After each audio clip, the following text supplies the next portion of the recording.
Hello, Rob Rossi. Hey, what's up, Mike? How you doing today? Good, buddy. How are you? Pretty good. So today is the 88th episode of the Rockshow, and today we are talking about Richard Hell. Richard Hell, yes. Very important person on the New York underground music scene back in the 70s. Yeah. Also, a great poet, author, literary guy. He basically gave up music to get into his poetry. All right, that's what happened later on. But he was always very interested in poetry. A big fan of Rimbaud, Arthur Rimbaud, the French poet. He had that in common with Patti Smith, who was also a big fan of Rimbaud. Kind of like a lyrical genius. I see him. Yeah, he was also the guy that kind of inspired Sex Pistols, right?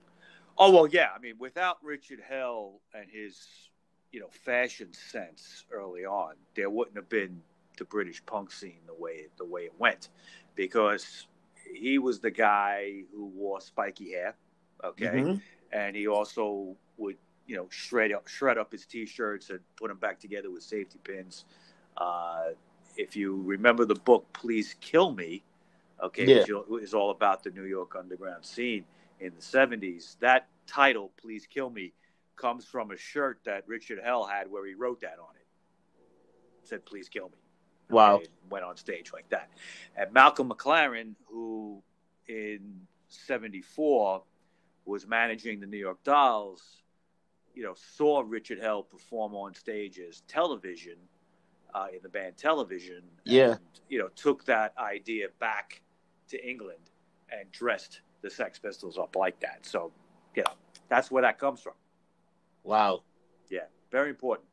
But he has a kind of a humble background. He's from Kentucky. All right. He was born Richard Lester Meyers, October 2nd, 1949. And he came from a mixed Jewish and Methodist background. His mother was Methodist. His father died when Richard was 7. Okay. So he was a young kid when his father passed away. And he was raised by his mom. After his mom was widowed, she went back to school and she became a professor. He found himself living in Delaware. Okay. He was a very bright kid, okay, but he had this kind of like rebellious streak through him. He was told, his mother was told that he would be very smart, do very well academically, but he had this rebellious streak. He used to like to run away, okay, start trouble, all kinds of shit. But he could write poetry, all right, almost as quickly as he could get in trouble. And he was attending a private school called the Sanford School in Delaware. This was when he was a teenager. And he befriended another student named Tom Miller. Now, Tom Miller would later become Tom Verlaine of Television. We'll get to all that after. But in those days, he was just Tom Miller, and Richard Hell was just Richard Meyers, and they would be friends. When they were about 17 in 1966, they decided to run away from the school and go to Florida to find girls in bikinis. That was their idea. Okay, but they only made it as far as Alabama because they got arrested for setting a field on fire. Yeah, they destroyed the field. Destroyed the field. Yep. So I don't think they got in too much trouble, but they did get sent back home. Okay. And after a few months, Richard decided he's going to New York City to make a life for himself. And his plan was to become a poet. He dropped out of school to do it, and he took a bus to New York City all by himself. He would meet up with Miller later, but we'll get into that. In the beginning, and these were the days when you could do this, he worked as a stock boy in Macy's. He was living above an automat. Okay, for those who don't know, an automat was like a little cafe. Like you'd come in and there would be like these little drawers, glass doors in front of these drawers that would pull out, and you'd like get a sandwich And then, kind of like the way Katz's does it at the deli. Yeah. Like, like you get like a ticket and get what you want, you pay on the way out. He lived above one of those, and it was known for being very cheap, so I'm sure he spent a lot of time in the automat. There was a joke. I think I read it in a William Burroughs book. People used to take like hot water. They just asked for hot water at the automat, which would be like nothing or a penny or something, and just put ketchup in it and make tomato soup. Damn, that's rough. Well, hey, And he even worked at the Strand bookstore over on Broadway and 12th Street for a while to support himself. And he worked at another bookstore called the Gotham Book Mart. So, his idea was he was going to be a poet, and I'm sure working in a bookstore helped. He would start to make some headway. He self-published a small literary journal called Genesis Grasp with a young poet he had met named David Giannini. Actually, he relocated from New York just for a few months to New Mexico with this guy to do this literary journal. But the partnership didn't last too long. And in 1971, he was back in New York City. It was then that he started his own literary company called Dot Books. But by the time he was 21, Richard had his poetry published in numerous periodicals, ranging from Rolling Stone magazine to the New Directions annuals. He had started using the name Richard Hell at that point, and he reconnected with his old friend Tom Miller, who had changed his name to Tom Verlaine, named after another famous poet. Both began publishing poetry together, but under a pseudonym. It was one pseudonym that they used, even though it was two guys doing it. The name was Teresa Stern. And they managed to publish a book of poems under that pseudonym, even though they both wrote them, but they used the one name. That was in 1973 on Richard Hell's Dot Books. And the book was called Wanna Go Out? ? Wanna Go Out? So this guy was pretty much doing his thing already, writing and getting book published and stuff. You know what's amazing? And it really kind of hit me when I was doing the research on Hell. In those days, all you really needed was drive to do something. Okay, yeah. If you came to New York City in the late '60s, early '70s, you could find a cheap place to live. Okay, you might rough it. You might have mice in your apartment or roaches or something. Okay, but you could make the rent. You got a job, and then if you couldn't work at that job for some reason, there was another one right the next day, and this was the reason why so many bands and artists and poets and people like that could really make it in New York City in those days. That's why there was a bustling underground. Okay. You think about Andy Warhol and all that stuff going on at that time, and that was big, but that was kind of established already. I'm talking about people that were just coming in with dreams of being artists or musicians. And in those days, you really could do it. And it's sad that, never mind the pandemic and all that going on, but even if that wasn't happening, it's sad that you really can't have that anymore. It's just, if you're an artist and you're struggling to make rent, how are you supposed to concentrate on your art? Yeah. You know what I'm saying? So, but in those days, it's, you could do that because you could go live on the Lower East Side or somewhere that was cheap. Some people lived in Brooklyn. I know Patti Smith lived in Brooklyn at one point when she was starting out. And, today, those same neighborhoods that these famous people started out in, they're almost as expensive as Manhattan. Yeah. or some, Brooklyn is actually, there's parts of Brooklyn that is more expensive than Manhattan right now. So it's, I'm reminiscing on these old days. And it's great stuff, but it's sad in a way because it just can't exist like that anymore. Yeah, but the reason people will move to the East Village or places like this or New York because it was reasonable. Remember, the East Village was filled with musicians and artists. Right, the rents were cheap. Now forget about it. Yeah, it's tough. But now, after they published that book under the pseudonym Teresa Stern, Hell and Verlaine would be working together at a bookstore called Cinemabilia. And Cinemabilia's manager was a guy named Terry Ork. And Terry's an important figure in the whole scene. He had a lot of connections to Andy Warhol and other kind of assorted members of the New York City music scene. So Ork encouraged Richard Hell and Verlaine to start a band together. Now, both of them were interested in music. I think Tom had done some playing back in Delaware.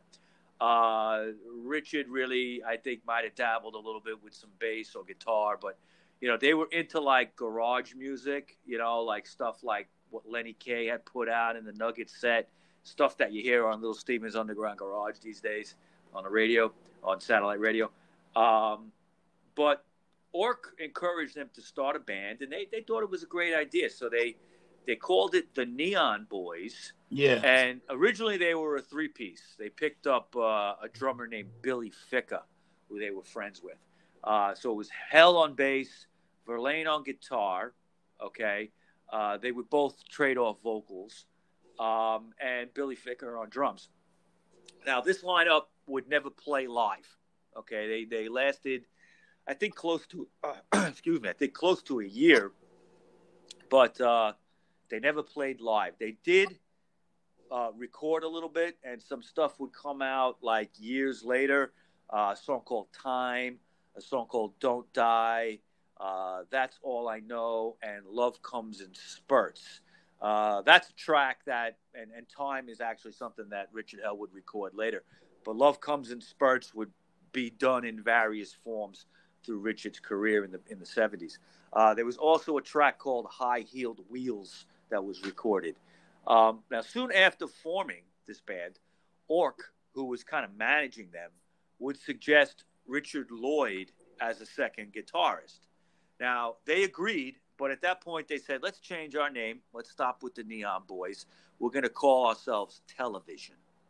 And everybody agreed on it. Kind of a cool name, at least for 1974. And their first gig as Television would be March 2nd, 1974, at a place called the Townhouse Theater. Now, manager Terry Ork would pay a visit to Hilly Crystal on the Bowery. CBGB's was just starting. I think for a short time when Hilly got it, it was called Hilly's on the Bowery. And then he changed it quickly to CBGB's, Country Bluegrass Blues. And what was the umfug? Other music for undernourished gormandizers, right? Is that what? Yeah, I think that's what it was. yeah. This was it was a shithole bar on Bowery and Bleecker. Nobody went down there. Nah. Only the Hells Angels around the corner on 3rd Street used to hang out there. Bowery bums would wander in and out. Hilly had a dog that would shit all over the place. And they didn't have any bands there yet. It was really just like a hangout, like a bar. It was great. Yeah, there was a pool table right in the fucking middle. I mean, it was the fucking perfect example of what we know as a dive bar. He would speak to Hilly, and he would convince him to actually have bands. It was Terry Ork who really kind of put that seed. Well, I think Hilly had thought of it, but really kind of encouraged Hilly to do it. Didn't the Ramones were already there? Didn't they play together with Television? Not yet. This is a few months before. Okay. Television was the first band to ever play CBGBs. Wow. Okay. And in fact, they actually built the stage for Hilly. They actually there was no stage. They built that stage, which at the time, if you remember the CBs when you went in there, the stage was kind of like straight across in the back. Yeah. And actually, in the old days, in the beginning, it would be on the side. So you had it kind of like in that back area, but turned the other way, so the stage didn't face the front of the club. Wow. It faced the side. And Richard Hell and Tom Verlaine and Lloyd and Ficca, they built that stage for Hilly. Wow. That little stage. So they would play there. All right. They would do several gigs at CB's in the first half of 1974. Richard Hell, while playing bass, was known to jump around on stage and, he really didn't take his playing that seriously. He was an adequate bass player. But, I think Verlaine and the other guys wanted to be soon, once they formed, wanted to be much more serious musicians than Hell did. So they would kind of there would be this problem that would start where Hell would be jumping around, fucking up his bass line sometimes, and they would get pissed at him. And it created this friction with the other band members. They also did some gigs in the second half of 74 at Max's Kansas City. And then in January of 75, they would return back to CB's. And at that point, they really kind of had established a cult following. It was that whole year through 74 of them playing Max's and CB's and then the return to CB's. And it just really, this was the band, the hot New York City band to see at that point. Now, initially, Television had songs written by both Tom Verlaine and Hell pretty much evenly. Yeah. One Richard Hell track called Blank Generation was a popular live attraction. People came to hear that song. But because of this friction in the band, Verlaine sometimes refused to do the song. I think there was some, from what I gathered in Richard Hell's autobiography that I read, I think Verlaine was jealous of him. Yeah, it was an ego thing. It was an ego thing, yeah. And I think that became a problem after a while. And, he had this kind of laissez-faire attitude about rock and roll, not to take it too seriously. And Verlaine kind of took it seriously. He wanted to be a good guitar player. He wanted to be a good songwriter. And there was an ego thing there too. Yeah, but I don't think Richard Hell really wanted to be a musician. He did it to do it. Yeah. And he kind of says that, I think, in his autobiography, if I remember right. Being a poet and he wanted to write novels and all these things. That was his dream. This was just something he was doing. Yeah. Okay, but he was talented. I mean, he even though he says he didn't put much into it, maybe the band members didn't. But actually, what he was doing was very different for the time. Okay, he would, the clothes that he would wear. We mentioned before the tattered clothing held together by safety pins. Him writing "Please kill me" on his shirt. Nobody did anything like that.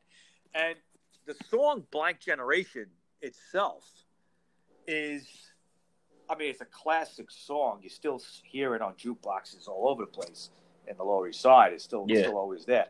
But blank, when you say Blank Generation, it meant fill in the blank. Okay? It was like the song was starting to define this era. Okay? Now, the Ramones had started. Okay? Blondie was about to start. Patti Smith was playing. Okay, she had already played CB's by 75. In fact, her album would come out that year, first album. And there was a buzz, in the New York underground, and it was actually spreading. The word was spreading across the country because in 75, Hilly Crystal would have a festival of shows to highlight all these new bands that started because of Television, because of the Ramones and Patti Smith. Okay. And he highlighted these bands and he got the music press involved. Rolling Stone came down. Cream was down there. And there was write-ups about these. So there was a buzz.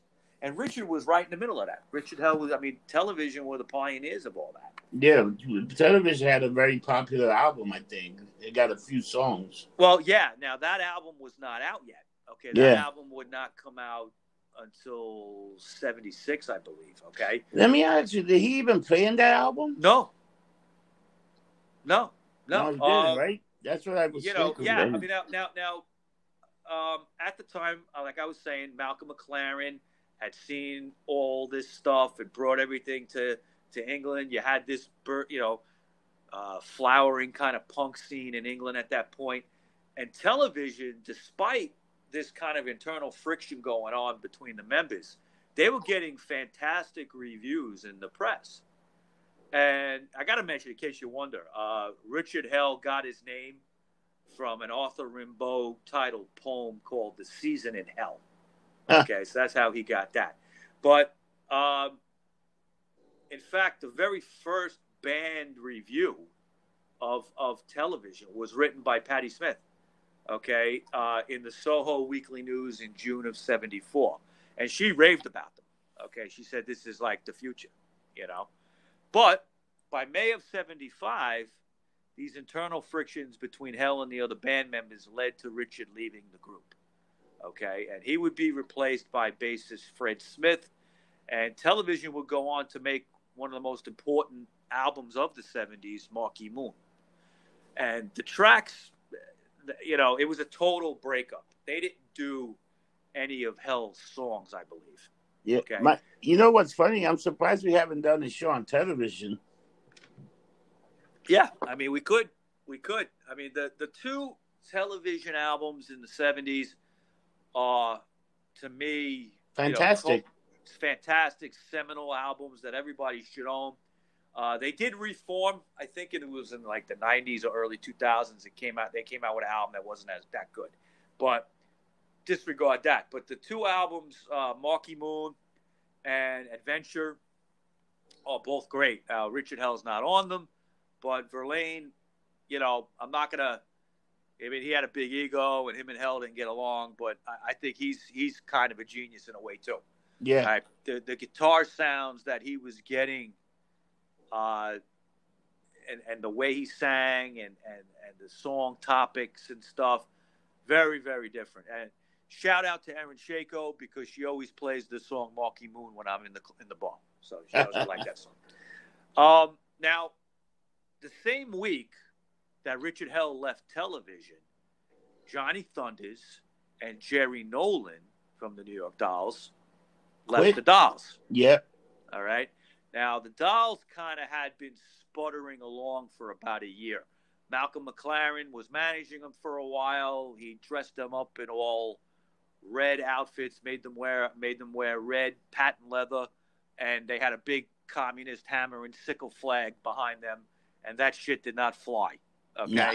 Didn't fly. They hated it in New York, and they hated it even more in Florida, and that's where everything had gone wrong for the band, and Thunders and Nolan had enough, so they left. Now, you have to mention, too, that they also left because both of them had serious dope habits and couldn't get what they needed down in Florida. They couldn't wait to get back to New York. Yeah. They wanted to get lumped up, I guess. Yeah, well, you know, Hell himself at that point had gotten a very bad dope habit, all right? And he was hanging out with Dee Dee Ramone. The two were kind of known to go score dope together on the Lower East Side. Ex-television bandmate Richard Lloyd had a heroin problem. He would score with Hell in these, you know, rundown buildings and stuff like that you hear, you know, you always heard about. It just kind of seems like fate that Richard Hell would start a band with Johnny Thunders and Jerry Nolan. The stars kind of seemed to line up for this event. And Hell, who had great notoriety with television, would team up with these two legitimate New York City rock stars in Nolan and Thunders. Both were known equally for their musicianship and their drug taking. Okay. Yeah. You know, it was epic stuff. But Hell brought his self-penned television songs like Blank Generation and Love Comes in Spurts to the newly formed Heartbreakers. Thunders had some newly written songs like Pirate Love, Going Steady, and I Want to Be Loved. Now, this three-piece of Richard Hell, Jerry Nolan, and Thunders would play just one gig before they added the second guitarist named Walter Lord. And how strange is that? Before he just passed away, and before you even started writing, before you even gave me the thing, you put this was under this, and how crazy is it that the guy passed away like last week? I know. We're recording this, you know, this episode in the end of August, and Walter few days ago, just passed away. He came out of nowhere. Nobody knew he was sick. He's going to be missed. I mean, he had a 45-year career in New York City with the Demons, and then the Heartbreakers, and then the Waldos, and various incarnations with Johnny Thunders playing. Walter is, a New York treasure. He was, and he's going to be missed. But the music always lives on, right, Rob? Yeah, but how crazy is that you book? How long you gave me this list a while ago for this thing to happen? Then that name popping up. Come on, that's eerie. You know, it is eerie, and but we've had this happen before. Okay, yeah. we've scheduled shows, and somebody either passed away or some event involving that band happens around the same time we're recording it. Sometimes we'll record part of a podcast, and then it'll make itself known again in the next band that we're talking about. It's crazy, yeah. I don't know how I think of it. I mean, there's some kind of magic happening with us sometimes. Yeah. But now, this kind of infancy period for the Heartbreakers wouldn't last long. Now, a few gigs at CBGB's and Mother's, which was a club on 23rd Street. Yeah. Some early demos, all that would exist from this lineup with Hell. Unfortunately, too many kind of egos abounded again between Nolan, Thunders, and Hell. Yeah, that's a lot of ego. Yeah. I think Richard kind of thought it was his band, and Thunders thought it was his band, and Jerry always was just partners with Thunders. Law was, I'm sure, a neutral party. He was just happy to be there. Richard Hell always said that he didn't like doing Thunder's love songs, and I put love songs in quotes. He thought they were corny. Okay, songs like "I Want to Be Loved" or "Going Steady." He just thought they were like stupid, and he hated doing them. So I don't know if he hated doing them because Thunders wrote them and he didn't, or he really thought they were corny. I don't know. I just think if he didn't write them, he didn't like them. maybe. I mean, again, we're just guessing. But in early '76, Hell would quit the Heartbreakers, and he would be replaced by bassist Billy Rath. And the Heartbreakers the next year would have the Anarchy in the UK tour with the Sex Pistols and a full LP, the classic LAMF, under their belts already. So and a whole lot of drugs. How much drugs do you think these motherfuckers did? We would need like 3 episodes of the Rock Show to talk about that. Okay, we are gonna do a show on the Heartbreakers at one point. Hopefully, we could maybe get a guest or something on that because they need to be talked about. And the fact that Walter just did pass away, they're kind of like on the front line again in conversation. Also, Mike, I just got an email from Nina. She'll be waiting around 2:00. Okay, fantastic. All right, just hate to send, but I just read my email because I got it because I sent her that thing. So good, we're on for 2 days. Good, fantastic. Sorry about that. That's okay. Now at this point, Richard wouldn't be resting on his laurels too long. He would start a band called Richard Hell and the Voidoids. What he did was he put an ad out after he left the Heartbreakers. I kind of love that name. Well, you know what a Voidoid is? No, I have no idea what it is, but I love it. It's an Eastern European word for vampire. Ooh, Voidoid. God damn it. That sounds great. Yeah. In fact, I think, trying to remember, I'm pretty sure that in Bram Stoker's Dracula, there's a reference to Voidoid, like a gypsy says something and uses the word Voidoid for vampire. That's probably where he got it from. Oh, I got to look that up then. Yeah. Don't quote me. I'm not 100% sure, but I know it means vampire, and I think it was in Dracula. But he would put this ad out in the Village Voice looking for a guitarist. Ivan Julian would answer that, okay? And Robert Quine was a friend of his.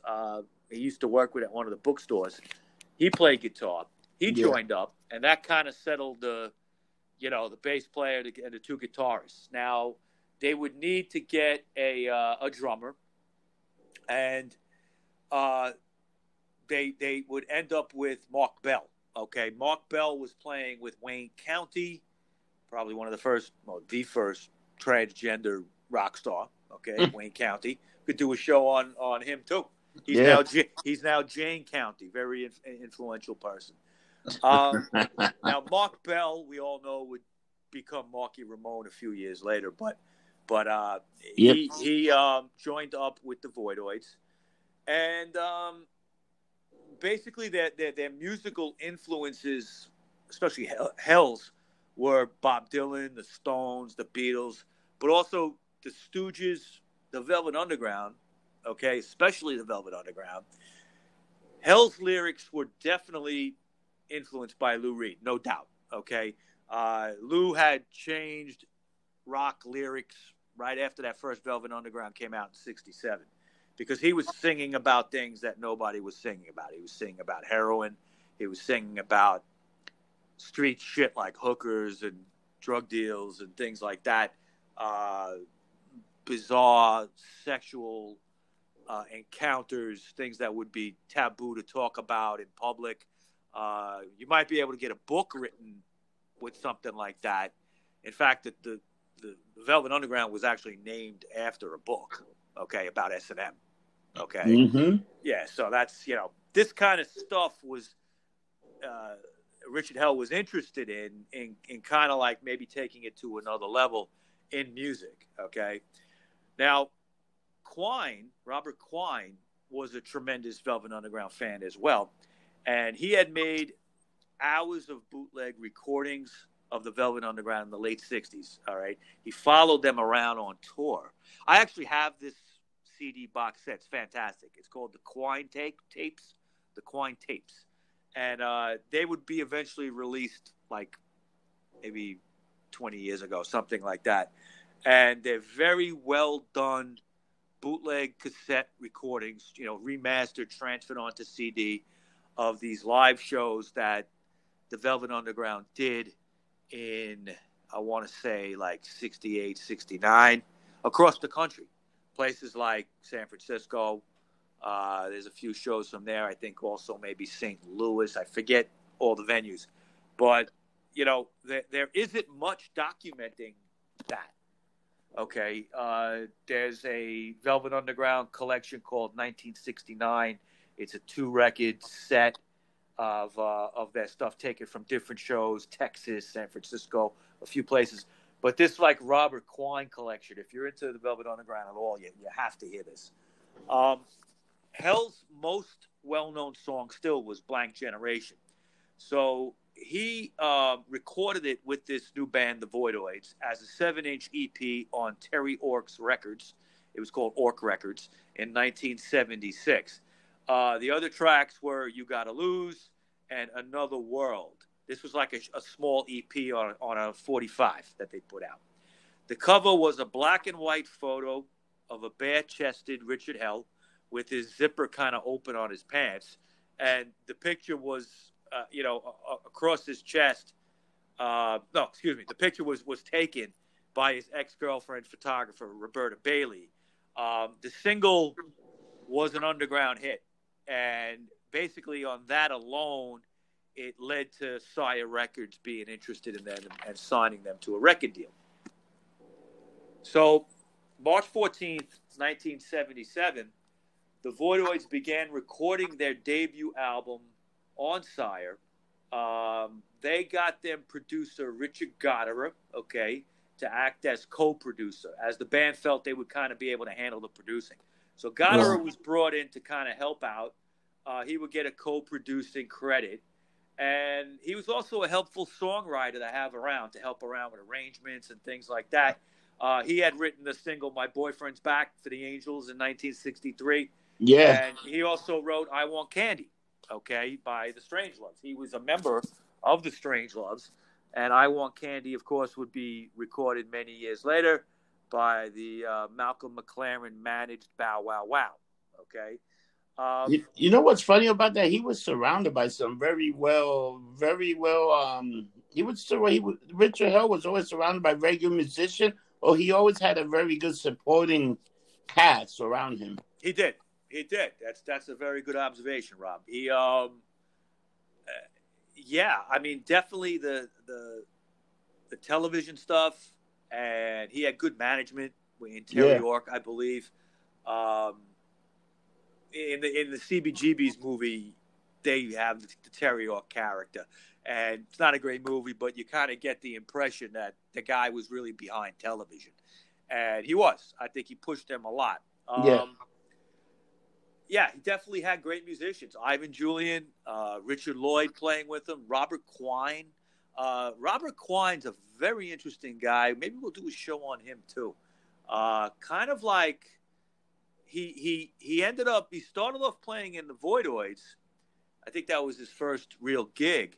But he would go on to play with Lou Reed after that, which was his hero, right? He followed him around in the Velvet Underground.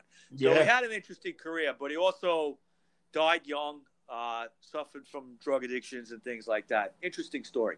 Maybe we'll get into it one day, Rob, right? Yeah, we definitely should get into that. Sounds yeah. It's funny. I clicked on his name just now, and I was reading a little bit about him, and I was like, wow, this guy seems pretty fascinating. Yeah, and he was an interesting guitar player. His style, even his fashion sense, the way he dressed. Richard Hell would dress him in the Voidoids, kind of give him a look with a sports coat and pants and a shredded T-shirt, but he had a beard, like he looked like an insurance salesman. Or something. That's very funny. Yeah, it's just if you look at the back of the Blank Generation album, it's kind of like he doesn't quite fit in, but he does. It's interesting. But now, after recording was done, Hell of this album, they had recorded it at Electric Lady Studios over on 8th Street, and after it was done, Hell was informed by Sire Records that the album release would be delayed until September of 77 because the label was changing its distributors. All right. No problem. So Hell, kind of what happened was while he was waiting for the album to be released, he noticed he would be playing the acetates or the recordings, and he felt some things needed to be changed. Okay. So he asked Sire Records if they could actually re-record the album while they were, instead of putting out this recording, let's do it over, and then you'll be with your new distributor and we could put it right out. And, Hell was one of these guys that wasn't going to be in the studio for 10 years. You know what I mean? So Sire agreed to this, and they actually booked them at the Plaza Sound Studios on the 8th floor of Radio City Music Hall. Now, they booked them for 3 weeks in late June and early July of 77. So they already had an album recorded, but now they're just going to re-record it at a different studio. And got to mention it as a side note, and I'm curious, I would love to find out, or maybe one of our listeners might know, but Plaza Sound Studios is where the Ramones recorded their first album a year earlier. Wow. And I'm just wondering if maybe Hell liked the sound of that album so much that he wanted to record it there as well. I'm just kind of wondering, because I know he was friends with them and friends with Dee Dee and stuff like that, and I'm just kind of wondering out loud if that had anything to do with it. So let me ask you a question. Did the only one that came out, did both recordings come out, or both from both different studios? I'm going to explain that right now, how that happened. The final LP would use the Plaza Sound recordings, except for the songs Liars Beware, New Pleasure, and Another World. Those 3 tracks were the original Electric Lady studio recordings, but the rest on the album, would be from the new spot at Plaza Sound. Why did that happen? What? Do you know why that happened? I think Hell didn't like the sound of everything that was recorded on the Electric Lady Studios. That version of the album, as far as I know, it's never been released as an official release, the Electric Lady album. I think Hell didn't like it, but he ended up using 3 tracks from it because he liked those 3 tracks recorded in that studio. And then the other tracks, the remaining ones, were better sounding than what they had at Electric. They were better sounding at Plaza. Now, I what they found did that also, fascinating. You know yeah, that? yeah. I mean, maybe he's a bit of a perfectionist. I'm not sure. Okay, but I mean, there was a reason for it, and I'm sure it had to do with how it sounded. It Okay, definitely, because and he's what they did too. The one other difference between the two recordings is that in the final recording at Plaza, okay, they would record a Creedence Clearwater Revival song called "Walking on the Water." And the reason they added that wasn't originally going to be on the album, but they wow. added it because it had become kind of like part of their live set. They had just added it, and they wanted to record it. People liked it, so it is a good version of the song. And if you ever hear it, for years I didn't even know that was a cover, and it's not one of the well-known CCR songs. Nah. But it is a good song, and the original is good as well. They had debuted that track on a show on April 14th, 1977, and it became a big hit in the set. So they said, let's put it on the album. Now, the final mixing of the debut Blank Generation album, okay, that's what it was going to be called, began on July 13th. Now, do you remember July 13th, 1977?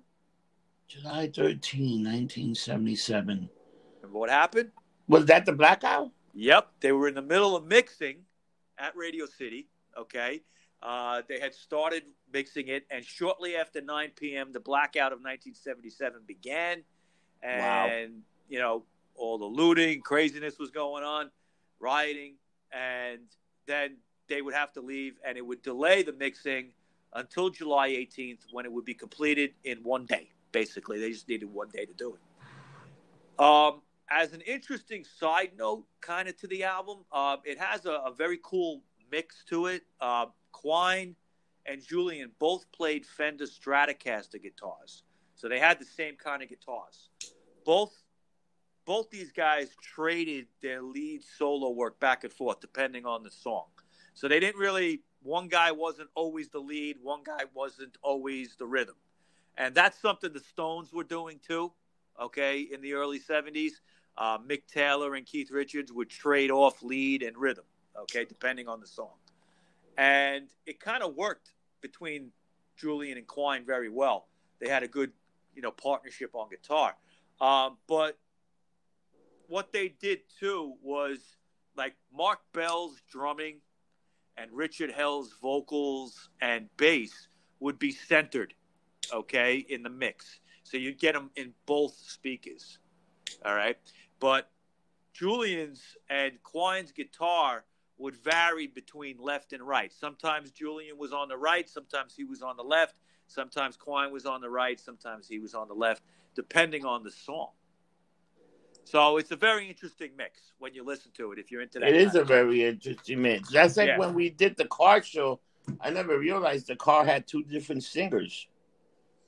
Oh, yeah. Well, a lot of people don't know that even to this day, that everybody thinks it's Rick Ocasek. And there was, they had other guys, Ben Orr and everything too singing. Even with these guys, to me, they sounded very similar. You think the Cars and Richard Hell sound similar? No, I mean Richard Hell and the other guy that sang with him, they sounded a little similar. What do you mean, Rob? No one else sang. I mean, with the guitar, the way they played. Oh, you're talking about Quine? Oh, yeah, I see what you're saying. Quine with Ivan Julian. Yeah, I mean, you couldn't always tell. You could never tell who was like, okay, what the fuck? But with the car, the same thing. I mean, those guys were playing, but with the car, the singer, you could never tell which one it was. And these guys sounded very similar. Yeah, everybody sounded similar. There's a lot of time you hear guys switching stuff, and you can't tell because the music still sounds good. Sounds the same. Yeah. Now, lyrically, the album does kind of like what Lou Reed had been doing for years, bringing a sense of the streets to rock and roll. Yeah. And Hell was very influenced by Lou's lyrics, but he also wanted to define what this new generation or punk generation was.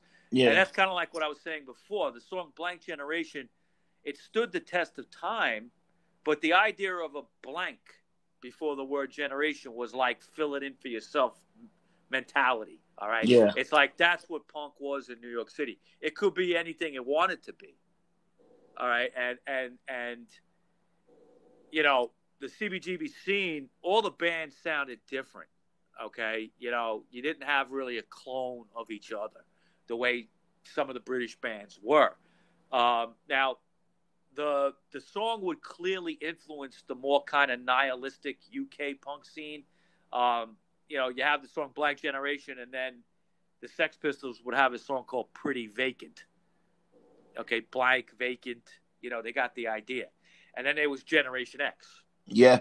Okay, and they recorded the song called Your Generation. So the word generation and stuff was making its way across the pond. And then, of course, you had the Look. Hell's Look was influencing everybody over there. Yeah. Okay? But now, he also, man, that band, they had a lot of members, man. Yes, they did. Okay. Well, I mean, that original core lineup would last for this one album.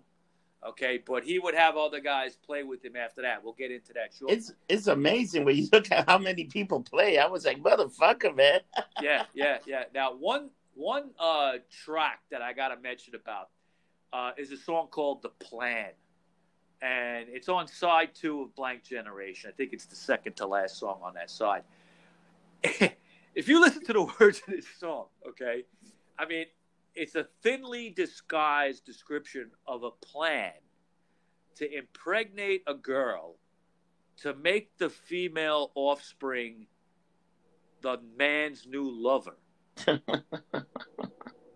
Okay, so basically, the song is almost like a late 50s, early 60s type love song in the beat and the rhythm, but it's got some fucked up lyrics that only hell could write. You know what I'm saying? And you know, maybe Lou Reed could have wrote it, or maybe one of the beat writers like William Burroughs.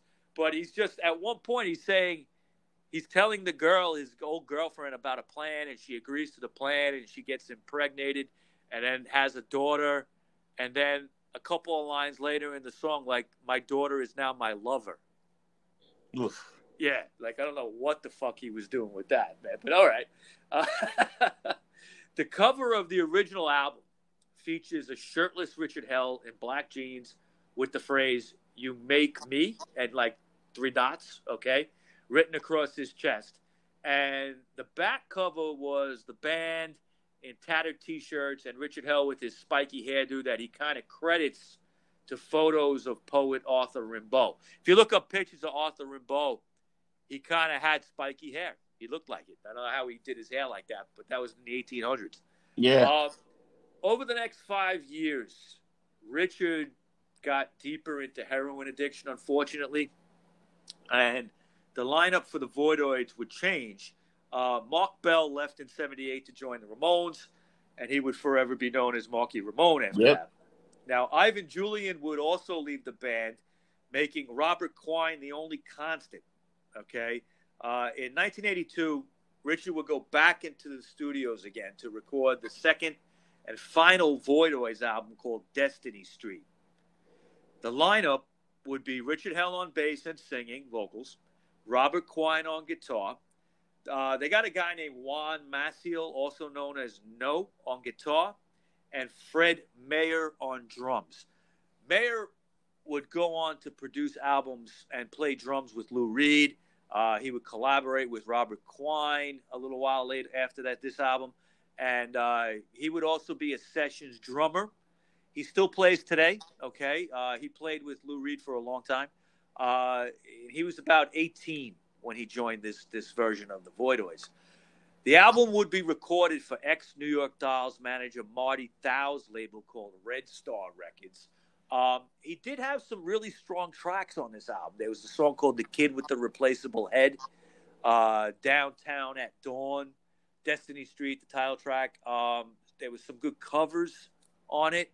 There was the Ray Davies cover, You Gotta Move, the Bob Dylan cover, Going, Going, Gone, and the famous I Can Only Give You Everything, which was written by Phil Coulter and Tommy Scott and made famous by the Troggs and Van Morrison's Them. Yep.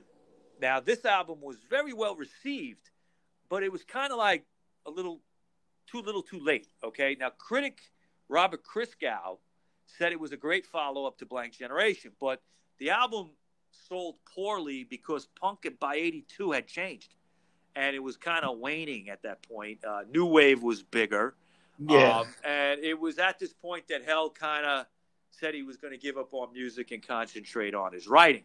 But Mike, didn't that take kind of long to write the album? Like, think about that gap from 1977 to 1982, and there were people pumping up albums like once a year. Think about that time. That was a very tough time for Richard Hell. His heroin habit was out of control. Okay, I think it took him a long time to really get that in control. Because if they would have taken that album like a year after, they probably would have still been in the main. Like they would have been, it would have been a hit. Like it would have been, it would have sounded great. It would have been a giant hit. Richard Hell, that Blank Generation album was one of the best reviewed punk records from the punk era. Okay, everybody loved it in the main, mainstream people enjoyed it. Okay, where maybe they couldn't get into the Ramones, they kind of got into or the Dead Boys. They couldn't get into. They guys were giving good reviews to television and Richard Hell. Okay, that kind of made them standouts. But you're right. Had they been able to pump out another album or a year or two at the most later, they might have had a totally different, situation there. All right, but I mean, things happen. I mean, Mark Bell was going to leave to join the Ramones. Because the Voidoids were falling apart, you know. And I'm not, when your lead singer and songwriter has a bad drug habit, it's hard to stay in a band, right? Yeah, it is. Now between 1978 and 1998, Richard Hell would appear in 9 films, most notably the punk period pieces "Final Reward" in 1978 and "Blank Generation" in 1980. And a movie called Smithereens in 1982. Blank Generation and Smithereens are interesting films. I've never actually seen Final Reward, but the Smithereens movie is interesting. He even had a role in Desperately Seeking Susan. I'm not sure if you remember this, but Madonna's dead boyfriend in the beginning. Yeah, that was him. That's Richard Hell. Yeah. Obviously, he's dead. He doesn't have a speaking part, but I kind of remember that. Yeah. Yeah. Now, through the 1980s, Hell would continue with his literary endeavors, working on poetry. He came out with something called "I Was a Spiral on the Floor." It was a short collection of early poetry released in '88. Another one called "Across the Years" in 1992. Now, hey, Mike, what can you tell me about this Funhunt live at the CBGBs and Max's? Funhunt, I believe that was a live album. Yeah, a live album, but it wasn't just Hell. It was other people. I think it was a compilation album. Yeah, it was a compilation record. The remaining part of the 80s and 90s of Richard Hell's career would be a lot of compilations, a lot of anthologies. Raw Records, Reach Out International Records, ROIR, would come out with something called R.I.P. Rest in Peace, Richard Hell. And it was a bunch of outtakes and different, I think there was some live tracks and some different versions of songs from both the studio albums and demos and stuff. And, it's very interesting, but he was really concentrating on his writing. But in 1991, he would briefly get back into music when he formed a band called Dim Stars with Thurston Moore and Steve Shelley from Sonic Youth. All right. Also, Gumball's guitarist Don Fleming would be part of that band, and Robert Quine would be brought in. Now, Hell wrote the lyrics and sang lead, as well as played bass in this band. They had a self-titled EP just called Dim Stars, and a self-titled full album that came out in '92 called Dim Stars. They never toured. It was just a very brief thing. They played one gig at the Ritz in Manhattan at the FMU benefit show. Okay, WFMU is a radio station out of Jersey that does all different kinds of music depending on the DJ you're listening to. Great station. I still listen to them. 1993, Richard actually plays on the album Roller Coaster by Shotgun Rationale. He also co-wrote and sang Nevermind, a 1996 collaborative effort of 3 members of the Talking Heads, just called the Heads. It was everybody but David Byrne. Okay, so it's kind of like Hell was playing David Byrne's part with the rest of the Talking Heads. Yep. The short novel that he was writing called The Voidoid, that he got the name of the band from, okay, was finally published in 1993. A publisher called Code X put it out. And in 1996, his first full-length novel, Go Now, came out, all right? In recent years, Rob, most all of Hell's literary works have been like anthologies, okay? In other words, like compilations of his poetry, compilations of his short stories, compilations of his song lyrics, things like that. Okay. And the NYU's Fails Library in 2003 actually purchased from Richard all of his manuscripts, tapes, correspondence, letters, or even emails, okay? Wow. And other documents of his life for $50,000. Okay? Now, I found that figure kind of low, but okay. Yeah. I don't know why. 50,000. Yeah, now they actually it's in their library. They have basically everything Richard Hell ever did, okay, in the original writings, in his handwriting or typing or whatever he did, Students from the Montessori High School in Lexington, Kentucky, which, if you remember, was his hometown, in 2019, they completed a 3-part mural of Richard Hell, and it featured 2 profile pics of him, and the third was a quote from his 2013 autobiography, which I recommend to everybody to read, called I Dreamed I Was a Very Clean Tramp. All right?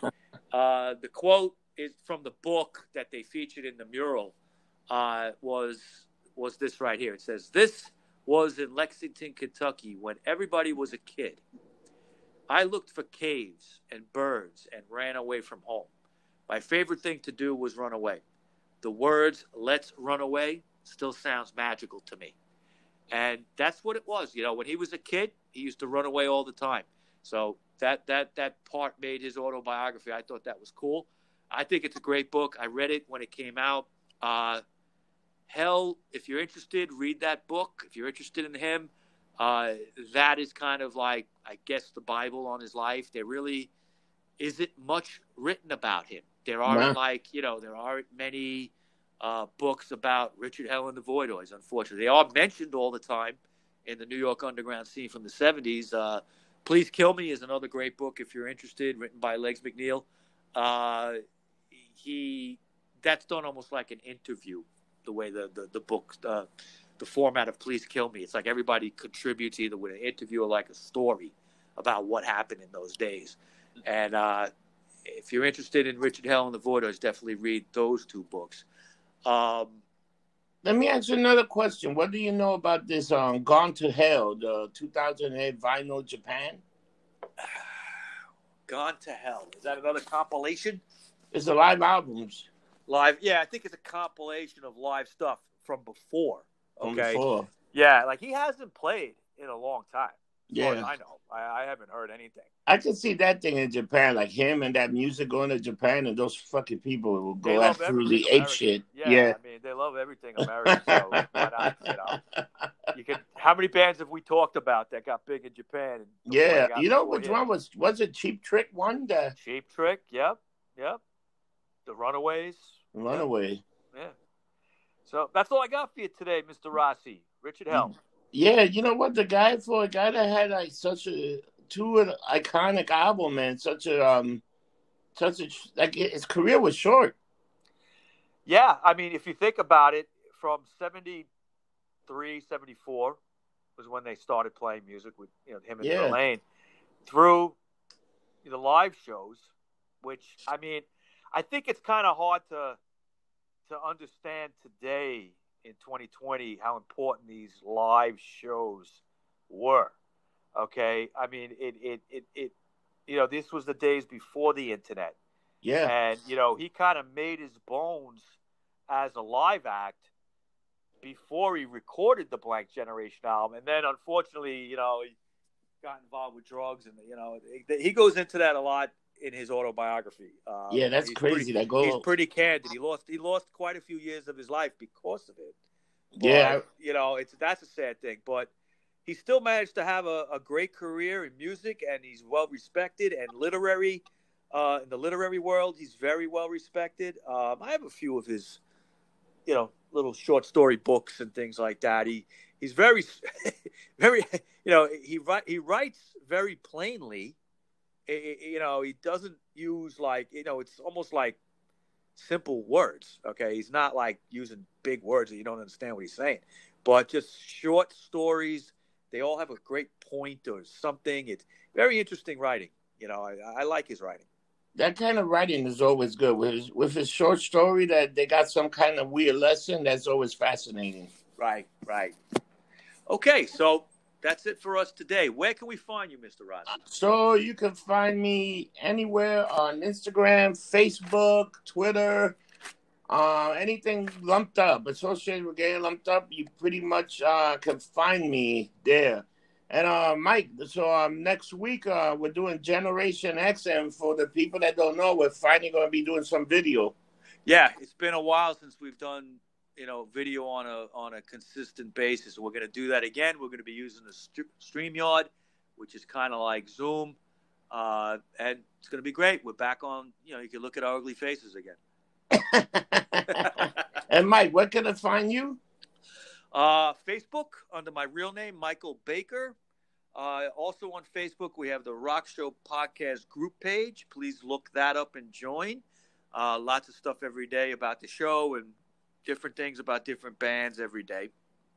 Instagram, RockerMike212. You can find me on Twitter, RockerMike3. Sounds good, Mike. Sounds good. Yep. So, to people out there, remember, don't get drunk. Get Lumped up. See Take you care, next people. week. Bye.